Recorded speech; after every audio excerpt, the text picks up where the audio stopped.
oses-tu me toucher? Tu veux que je sois aussi sale que toi? Je ne devrais même pas te permettre de mendier à ma porte. Pardonne-moi, Seigneur. Pardonne-moi, je n'ai pas mangé depuis des jours. Je me demandais si je pourrais avoir un peu des miettes qui tombent de ta table. Des miettes qui tombent de ma table.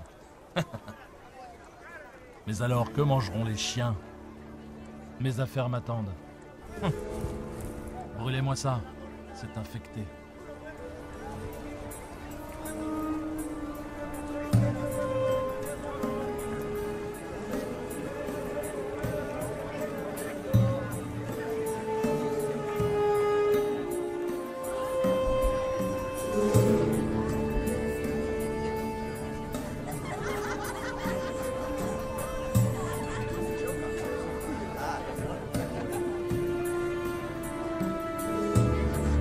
Le voilà, enfin!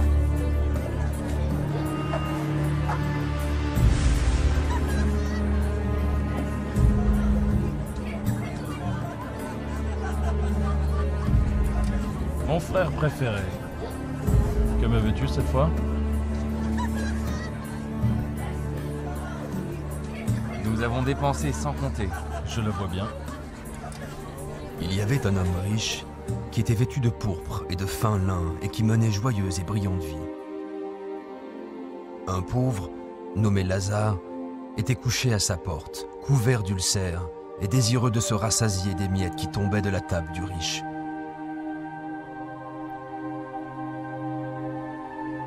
Et même les chiens venaient lécher ses ulcères. Oh. Oh. Oh. Oh. Dieu, aide-moi. Pourquoi? Pourquoi?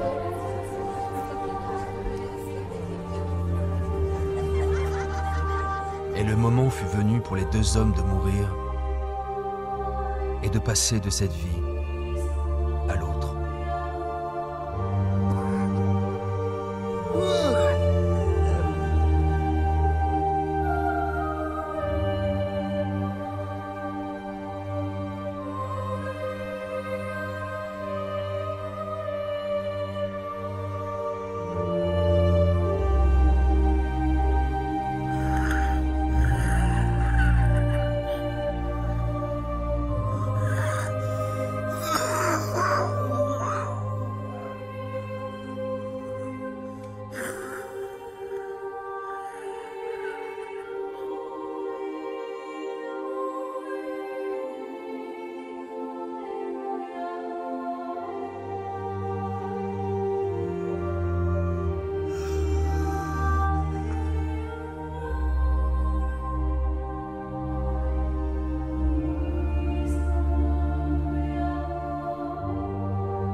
Aidez-moi!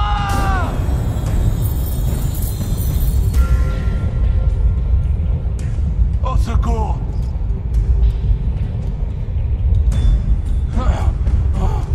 Aidez-moi! Ah!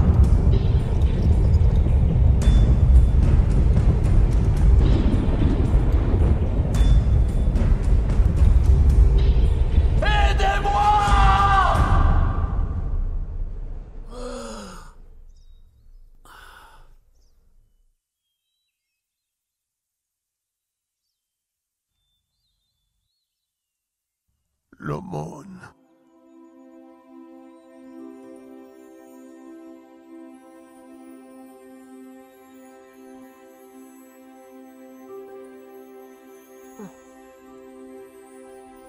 Bienvenue. Père Abraham.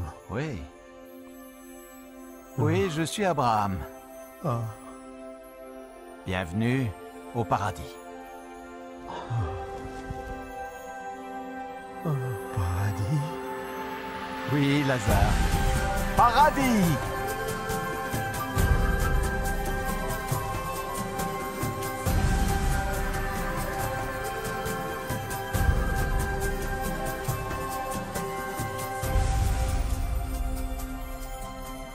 Nous avons préparé un banquet en ton honneur.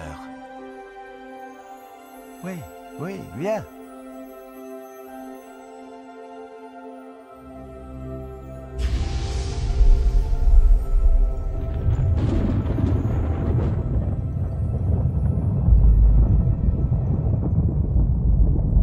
Père Abraham! Père Abraham! Aie pitié de moi!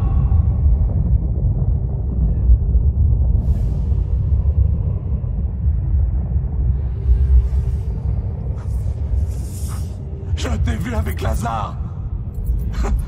Envoie-le-moi! Pour qu'il trempe le bout de son doigt dans l'eau et me rafraîchisse la langue, car je souffre cruellement dans ces flammes!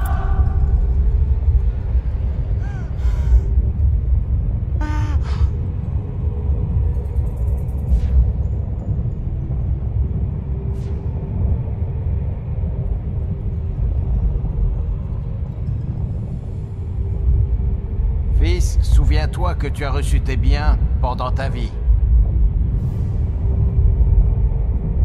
Et que Lazare a eu les maux pendant la sienne. Maintenant, il est ici consolé, et toi tu souffres. Je t'en prie! Je t'en prie! Par-dessus tout cela, il y a entre nous un grand abîme. Si quelqu'un voulait passer d'un côté à l'autre, il ne le pourrait pas. Et personne ne peut traverser de toi vers nous. Père Abraham, il y a une chose que je veux te demander. Envoie Lazare dans la maison de mon père, car j'ai 5 frères. Pour qu'ils les avertissent et qu'ils ne viennent pas eux aussi dans ce lieu de tourment.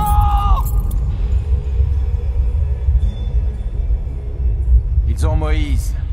Ils ont les prophètes. Laisse tes frères les écouter. Non.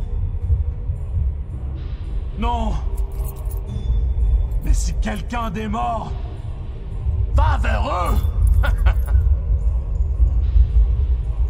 ils se repentiront. Non, s'ils n'écoutent pas Moïse et les prophètes, ils ne se laisseront même pas persuader par quelqu'un qui ressusciterait des morts. Je t'en prie. Non. Je t'en prie. Non. Je t'en prie. Non.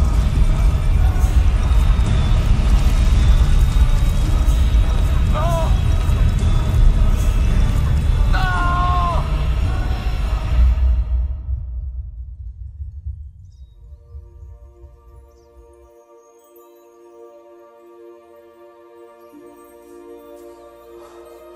Lazare,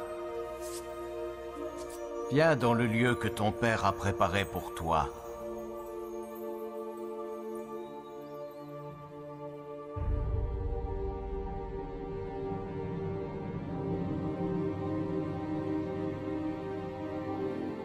Maintenant, nous pouvons diviser ses biens. Nous serons tous riches. C'est ce qu'il aurait voulu. Où crois-tu qu'il soit maintenant? Il était riche dans cette vie. Je suis sûr qu'il l'est aussi dans l'autre.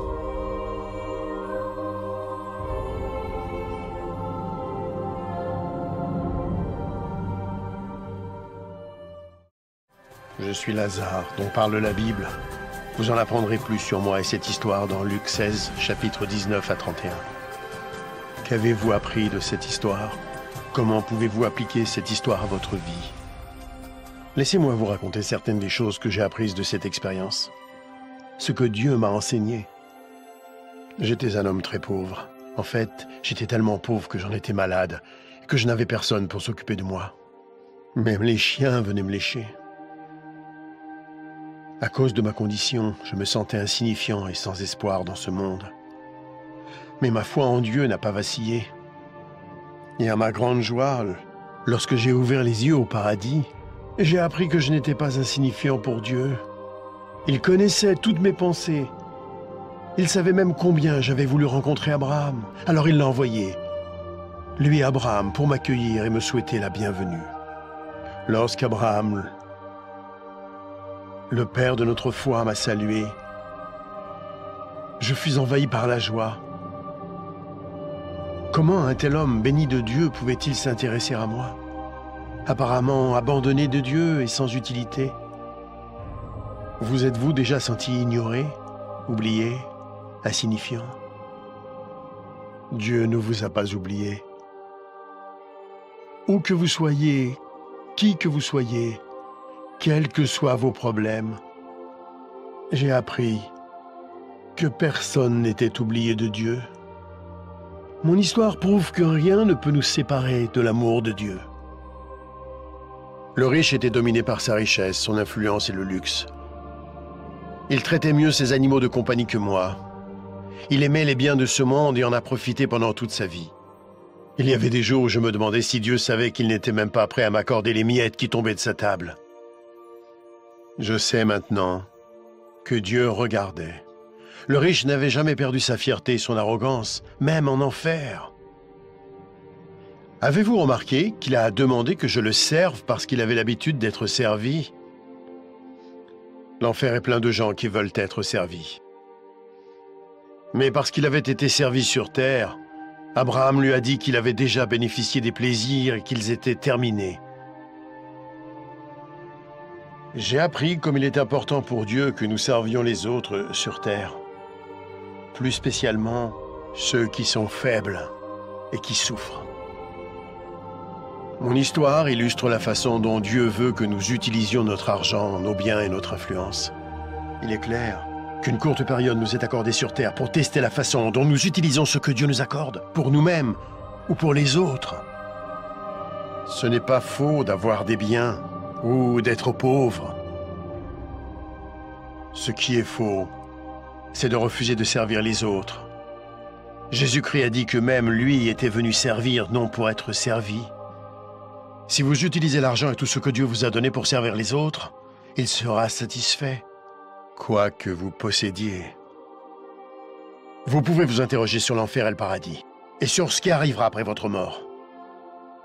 Christ viendra au dernier jour pour juger le monde. Le jour du jugement, le méchant sera envoyé en enfer, un lieu de tourment terrible et infini. Mais le juste sera emmené au paradis. Un lieu glorieux et heureux où il sera pour toujours auprès du Seigneur Jésus-Christ. Il y a tellement d'autres choses que Dieu veut nous apprendre. Notre prochaine histoire va poursuivre cette aventure.